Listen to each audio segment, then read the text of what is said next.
They somehow had built something where they could hide the child, and that's ended up being what the case was. They had the ability to hide the child and the mother in this location. I provided some photos of what we found last evening.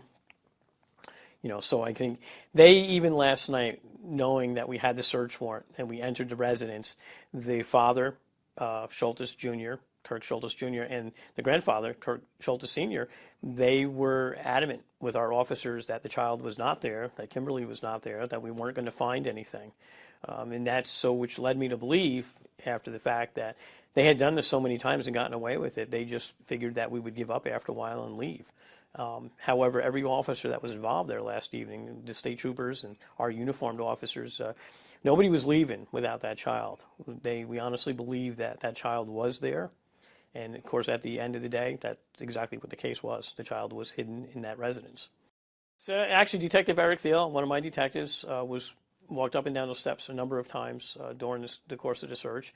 And he said there was just something about the steps that was off. It didn't feel right. It didn't look right. He took a closer examination of it. It struck him funny that these stairs that come off a set of bilco doors at the backside of the residence that go into the basement, they were encased. They were closed in. And normally those type stairs are either made of concrete, or if they're made of wood, there's no risers, and you can see behind the staircase. In this case, you couldn't. And it was built pretty solid. He used a flashlight, and where two of the step boards came together, he looked through the crack, and he saw what he believed was a blanket. So they used a halogen tool to start removing the stair steps from the staircase itself. And then eventually they saw a pair of little feet, and when they got more boards off, they found the little girl, Paislee, and her biological mother, Kimberly Cooper, hiding in that location. She was in good shape. She was, it was concerning for our officers because, again, we went in there not knowing what we were going to encounter, so some of our officers were heavily armed. I'm concerned about how that may have affected her to see the police there. I'm concerned about why our officers could walk up and down the stairs so many times and the child not make a sound, the mother not say anything. So I'm kind of concerned about what kind of information was conveyed to that little girl about the police. We're supposed to be, we tell our children, if you get lost, go find a policeman, right?